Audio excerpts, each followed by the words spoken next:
Hello everyone, welcome again. We are talking Manchester United from a beautiful view. Guys, the sun is setting and look at that, how beautiful. This is Uganda, the Pearl of Africa, one of the three countries that will host the Africa Cup of Nations in 2027. These are things you don't get to see from any part of the world, not everywhere. But anyhow, what we do know is that from any part of the world, you can't get to follow Manchester United taking on Galatasaray in the Champions League. It is a high pressure game. But before I delve into it, the team news and what the boss is supposed to do, I do remind you to subscribe. We are past 5K, and guys, happy and elated as the word. Thank you so much. Let's move on now, talking Man United. So Galatasaray, they've got Icardi, they have got Zaha, they have got some good players in there.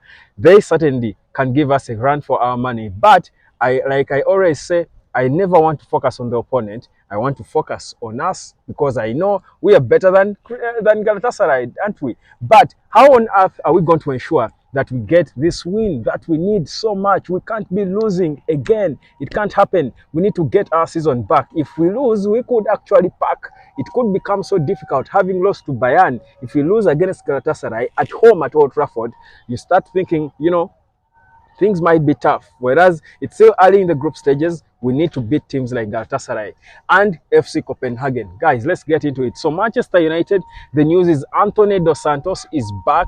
Of course, he trained with the team. And Erik ten Hag, from his pre-match press conference yesterday, he seemed to suggest that Antony might be the only likely returnee for this game up against Galatasaray. Now, whereas many of you won't be so excited about Antony because you haven't seen so much of what he brings. I'm actually so excited because at times, good footballers, and we know Antony is a good footballer, he has just not been effective like many of others at Manchester United. We can't got him alone. Actually, by the way, Antony is such a hardworking player. He's one of the most hardworking players in the Premier League, not in just Manchester United. The thing is, the things he does are not effective.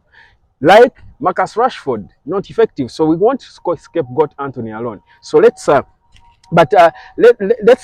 recall some of the scandals we had in football. If you remember the scandal with Rio Ferdinand and him refusing to take a drug test, and they were saying perhaps he was guilty and all. You remember how that made him better? If you do remember, when he came back and he keeps talking about it, he wanted to prove a point. That was the motivation. That was the career-changing moment for Rio Ferdinand at Manchester United. Now, I'm thinking Antony, who is a good player, he proved that at Ajax. Maybe the situation he has been through, and it looks most likely that there was not a lot of value in the allegations against him. That's why Man United were able to let him, easily back into the squad. It shows there is not a lot actually for him to answer. For me, I'm happy about that. So I'm excited that he's back because he's a United player. I don't want another United player being involved in such a scandal. We're seeing memes of guys saying all our players are going to be ex-convicts soon. It's not good for the brand of the club, but also it's not good for the mentality of the rest of the players. So it's good he's back. Now, in terms of playing, I think this situation could be the motivation he needed, the drive he needed to play the football we expect him to play. So for me, I'm happy, and I'm hoping he's good enough to be given a chance. I'm hoping he can, and we'll see. This could be his turning point. But anyhow, of course, still in the news, what's happening? Marcus Rashford, for me, should be the biggest talk for us. Will Erik ten Hag finally bench him? I don't think so, because in his pre-match press conference, Erik ten Hag seems to suggest that Marcus Rashford is the player who should be fed with the balls, because it's like Erik ten Hag's expectations of Rashford is to score goals, not to make assists to Rasmus Højlund.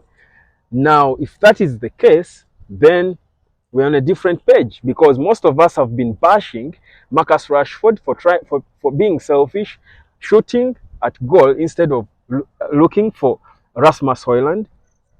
But Ten Hag seems to suggest that is probably what he wants, because he expects goals from him. So for me, there see sort of a problem. So meaning Ten Hag is almost impressed with what Rashford is doing. I'm not sure about that. I think what Ten Hag should be saying is that he has been telling Rashford to start trying to work on his partnership with Rasmus Højlund, trying to find a way of feeding him the ball. The ball. For me, that's the talk I expect Ten Hag to be having with Marcus Rashford. But from the presser, from what we saw, that's not how he sees it. So for me, there I see a problem. But now the ball is in his court. Now I think we are past the stage where we've been praising him for what he has done, the progress we've seen it, we appreciate it. But I think now it's the point when we get to demand for results from Eric. I think now is the time we get to demand and expect results. As fans of the club, we want results now. I think he has given us that belief that we can get results. We actually know we can get them. Some of the decisions he makes have got to be justified now. We are not going to keep talking about the Glazers. I mean, the Glazers, yes, the Glazers have to go. They're a huge problem. But right now, it's the manager, it's the players. We, the fans, want results. And we think we can get them and credit. So let us get to the other end of the line. We are not. So now, if Erik ten Hag, makes these decisions and the results don't come, I think the pressure is going to mount, and he knows it. This is Manchester United. You're expected to win. We can't be losing games at home for fun against small clubs. It can't. Whereas we see what you're doing. We love it. It's progressive. But I mean, we are fans. You've got to give us a balance, and some of the decisions you make are questionable. So for me, that's where we are. But again, I'm still backing Ten Hag. I'm hoping, and I know he will turn things around. But I also am hoping the players will also, try to improve. Bruno Fernandes, you don't expect him to be benched. Probably that would be a little too drastic, to do. But if he's not performing, give opportunities to the other players who are performing. So I expect Ten Hag to. I understand Andrew Onana might be rested. Baindil could get his debut. Ten Hag was, waxing lyric about him, saying he had good training. He's been looking good and improving in training. But also they wanted to give Onana a chance to try and adapt to the intensity of playing in England, which makes sense, of course. For a goalkeeper, you've got to play. The more games you play, the more confidence, the more you get better. That's why David De Gea was almost playing everything. But Baindil, and I've told you here before, is another good goalkeeper. Actually, Baindil could do what Raya of Arsenal is doing to Ramsdale. It's possible. If Onana rests on his laurels, Baindil could actually is good enough to make a first-team goalkeeper.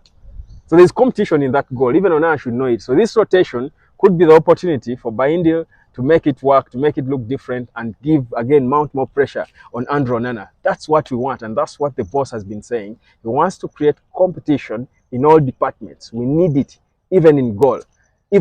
So for me, so that's why I say there is the team looks good. We seem to have players. With the Amrabat team, there is excitement. There is of course, Sergio Reguilon is not in as well. He wasn't seen training, so he won't be playing in the game. But again, clearly we've seen that Amrabat has been an able deputy. We've seen it. Amrabat, has been a proper able deputy. I mean, not that is why we want to see him play, but because that's the situation we are in. For me, we've been, a little organized. Amrabat has made us look organized, has sort of brought a bit of controls. Yes, we still concede, but I feel like there's control and a bit of balance in how we defend and how we attack. Yeah, I feel I can't wait to see him play in the right position, to be honest, because he even makes Casemiro look a little better, whereas we all know Casemiro is now, on his way down. That's why I was been telling you about Kobe Mainoo being the future, because Casemiro is never going to get better. His best is way behind him. Is he good? Yes, he's good. Yes, we need him, by the way.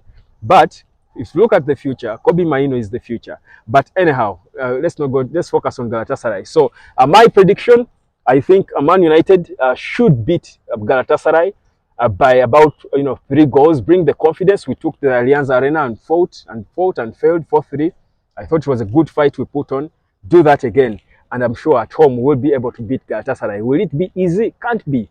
They're a bit wounded. Copenhagen almost sucked the hearts out of them in their first game. So it's a tough game, but that's the Champions League. We've got to play with the character and confidence of a champion against this little team from Turkey. Of course, it's big. It's a big team, but by our standards, we should be considering it little. Subscribe to the hotspot. My name is Webb. My prediction is 3-1 Manchester United.